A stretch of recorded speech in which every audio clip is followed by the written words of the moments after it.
Welcome to Watches with Dennis, and I wanted to put a quick video together regarding my first thoughts on Oris's Divers 65 12H Calibre 400, which I just saw announced today. This is the first regular production run, to my knowledge at least, of Oris's Divers 65 with the Calibre 400 movement in it. So let's go over the specs really quickly. There are a couple of options. You can either get the watch on a leather strap or you can get it on a steel bracelet. Pricing wise, the leather strap version is $3,500 US and the bracelet version is $3,700 US. The watches are stainless steel. They are 40 millimeters in diameter. They offer 100 meters of water resistance. The lug width is 20 millimeters. I did not see any specifications for the lug-to-lug, which isn't unusual, but I also did not see any specifications for the thickness of the watch, which is a bit atypical. Usually on the websites I can find that, but I don't see it at Oris right now at least. The watch offers a black dial with a very minimalist design. The dial is protected by a sapphire crystal with anti-reflective coating on the inside of the sapphire. This version uses an aluminum bezel insert and has forsaken the typical diver's timing bezel for a 12-hour bezel, hence the name 12H as part of the branding of the watch. As noted, the dial is black. Matte black would be more specific. Applied hour indices are present. There is a color-matched date window at the 6 o'clock position, which, while not exactly framed, does seem to have some rounded edging to it to make it a bit distinct and more unique, I guess, versus what I think of with a typical cutout date insert. The back of the watch offers a sapphire crystal to provide a display case back, and as the branding of this watch name would also note, this is driven by their Calibre 400 movement. The Calibre 400 is an in-house developed movement by Oris. It offers a very impressive 120 hours power reserve. It's a 21 joule movement that beats at 4 hertz. It does provide quick set date features and is a hacking movement. There are no crown guards flanking the crown itself, but the crown is a screw-down crown. So let's get into my first thoughts about this watch. I think in terms of appeals, the very minimalist look, the matte black, the applied indices, it's extremely clean. I think it's extremely compelling for a throwback style diver, which is what these Divers 65 are.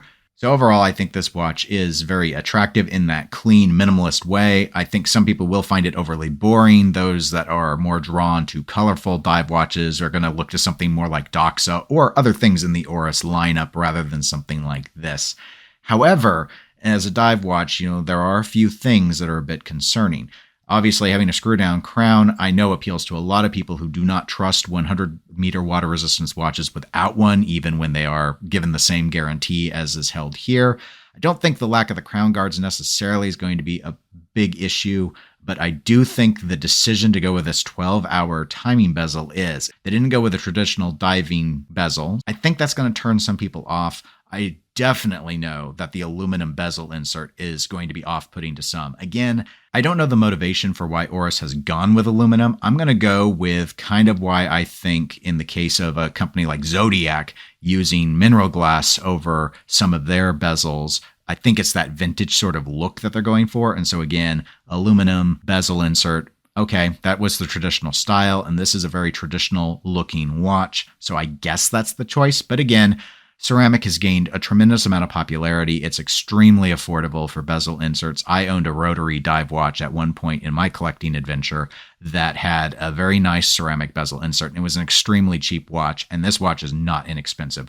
We're getting into the price points where this watch is going to be looked up against Black Bays from Tudor, which, again, I know they're also fond of using aluminum inserts in some of their watches too.